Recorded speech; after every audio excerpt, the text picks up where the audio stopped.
From the Gert Boyle studio at OPB, this is Think Out Loud. I'm Dave Miller. There are no World Cup games in Soccer City, USA right now. The closest venues for matches are Seattle and San Francisco, but that doesn't mean that Portland has been completely shut out of the action, because the Jordanian national team has been based at Merlo Field at the University of Portland, meaning that's where they've been training between games for their first ever World Cup appearance. Their loss to Algeria last night means they will not make it to the next round, but they do have one more game on the biggest international stage, and it is a doozy. A match this Saturday against Lionel Messi's defending champions Argentina. Nick Carlin-Voigt is the head coach of the University of Portland men's soccer team. He joins us now to talk about what it's meant to have a national team on his home turf. It's great to have you in the studio. Thanks for having me.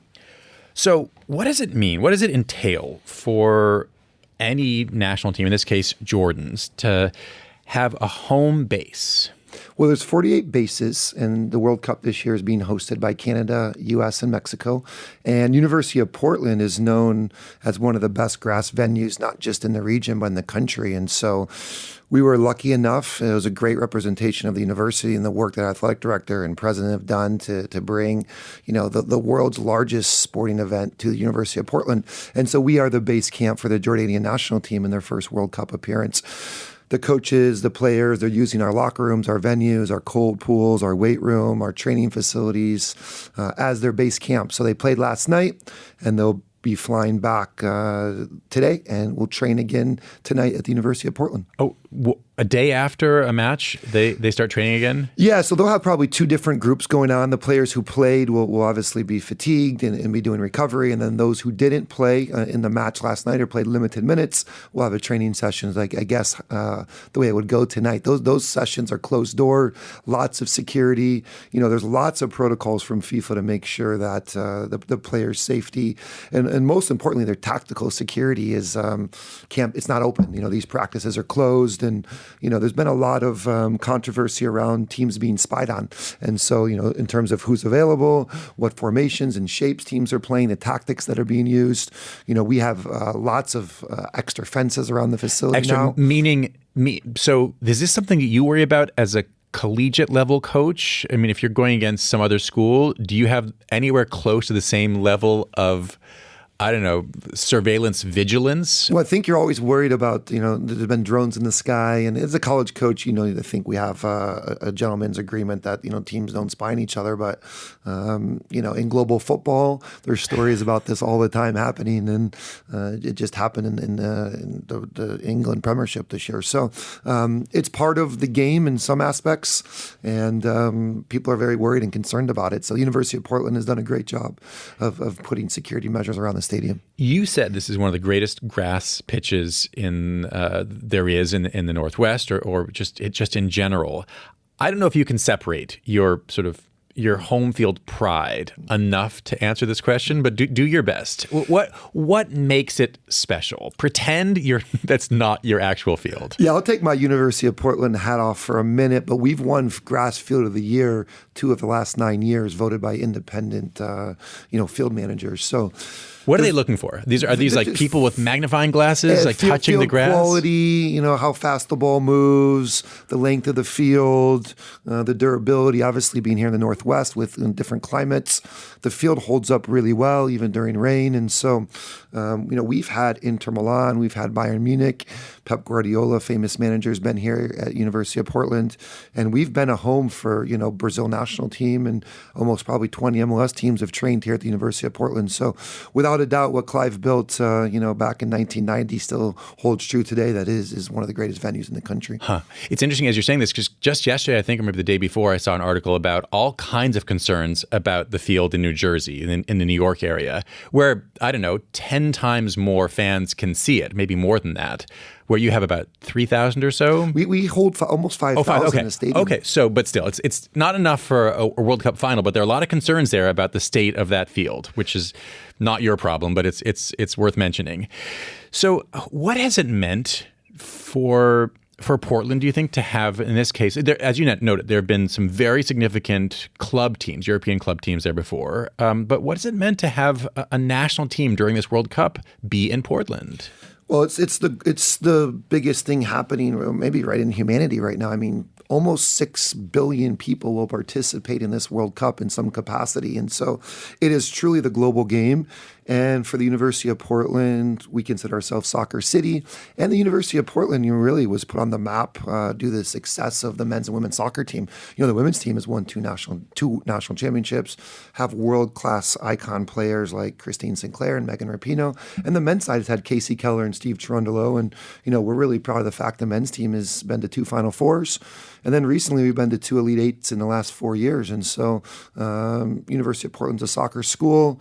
It always has been, it always will be. And so we're really fortunate and blessed to be part of FIFA and the delegation, and to have Jordan here and having the ability to interact with them and get to meet the players and meet the staff for our community, for our own players, has been really an awesome experience. So even though the practices are fully closed off, there has been some interaction between UP players or staff or community members and Jordan players? Yeah, we had one open training session and we were able to watch practice. And then the Jordanian people, they are a beautiful people. They're really known for their hospitality and you saw last night, for example, they got eliminated from the World Cup when they lost a really heartbreaking match.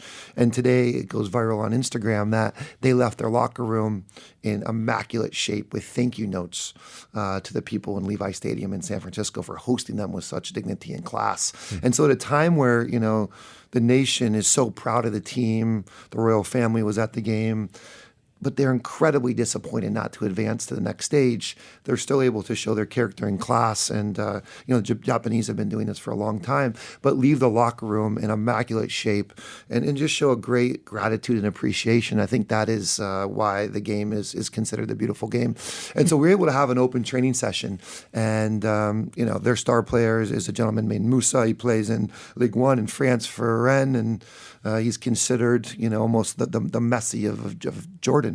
A left-footed winger, plays on the right, similar to a Mo Salah, and he scored one of the greatest goals that I've seen in training. It was a bicycle kick. And so our players were able to watch the speed of the World Cup, but also see how world-class players are able to interact and interact with the community. And the Jordanian community came out and they were able to bring their players flowers and roses. And it was a really beautiful thing to partake in. And you really felt like, you were behind closed doors in a World Cup event. Huh. You're wearing a USA kit right now, jersey. But have you been a Jordan fan for the last couple of weeks? Of course, learning about the teams, the first World Cup, learning about the country. That's what soccer does. It brings people together. It transcends boundaries. And so we watched the game last night. We were definitely rooting for them. The country is so proud of them. The King went on record and, was so complimentary of the team last night after a very, very disappointing, heartbreaking loss. But it was cool to watch them practice and get to know them a little bit better in almost a fan way. Okay, speaking of you as a fan, I have read that you went to the World Cup the last time it was in the U.S. as a 12-year-old in 1994. What are your memories of that World Cup? Vivid memories. I mean, my mother, who was my hero, took me to the first game. U.S. played Switzerland in 94 in the Silverdome in Pontiac, which is no longer there. And I just remember driving. And you were a Michigander? Yeah, I was a Michigander. Grew up in Kalamazoo, Michigan. And so we went there to that game, and it was unbelievable experience. Were you already a soccer fan? I was already a soccer player, but didn't fully understand the magnitude of the World Cup, right? I mean, how would you? It was a different era in 94. Games weren't around on TV like they are now. MLS wasn't in existence. We were still very early in our soccer development in 94. And, that really changed the trajectory of soccer in our country. 2 years later, we get MLS. But also at the time, a beautiful story as well, as we had 2 Brazilian foreign exchange students living kind of with our meshed family. And my mom had a beautiful way of getting tickets to different, events, whether it's Obama's inauguration or maybe the Brazil-Sweden World Cup game. And so what's her beautiful way? Well, she just has a way to get connections and figure things out. And so she told our exchange students, one of them's Eder at the time, that, hey, we're going to go watch Brazil play. And they think, great, we're going to go to a local bar and watch them play. This makes sense. But she goes, no, we actually have tickets. We're going tomorrow to see the selection. play. And I'll never forget, they called their parents in Fortaleza, Brazil, and they were crying, saying, "Dad, we are going to see the Brazil team play tomorrow." Tears rolling down. I mean, I imagine cheeks, it's like telling an 11-year-old American football fan, we got tickets to the playoffs or the Super Bowl, and these are just kids in some random home state. Times 10, because the World Cup. And they're Brazilian. And they're Brazilian, and they ended up winning in '94. Wow. And so it was so cool to see, and just, how soccer can mean so much, especially in a culture like Brazil. What are your hopes for what this World Cup could mean for the future of soccer in the U.S.? Well, I think you're seeing it on display right now in every corner of the U.S. Non-soccer fans are becoming enamored with this team and are getting behind this team. And so a couple hopes. One is that the game continues to grow. Two, personally, that my own kids kind of, have this same appreciation, love of the game that I had growing up. And so really fortunate to take my daughter, Winnie, to the first U.S. game. It was kind of our first trip together. How old is she? She's 8. And Okay. so we got incredible tickets at the last second from a friend in L.A. and got to see the first game. And the final in '94 was in the Rose Bowl. And so, 33 years later, the World Cup is back in SoFi Stadium. And we were there, and I went with my really good friend and their family. And it was a beautiful experience. And the U.S. played so well. It was so exciting. I mean, it was a great game against Paraguay. And we were dominant. We played on the front foot. And then again, at the last second, we got tickets to take our whole family. My wife, Marin, and our 3 young kids got to go to Seattle on Friday and see that match. And that was also equally incredible. It seems like you've inherited your mom's ability to somehow get tickets. I think it's still through my mom. I think those connections still live on. So definitely we were very, very fortunate. And it was awesome to be part of it. Nick, it's a pleasure talking to you. Thanks so much. Thanks for having me. Nick Carlin-Voigt is the head coach of the University of Portland men's soccer team. The Jordanian national team has been training at the University of Portland for this World Cup. And as I noted, they still have one more game, even though they've been eliminated. They're not going to the next round, but they will be playing Argentina this coming Saturday evening.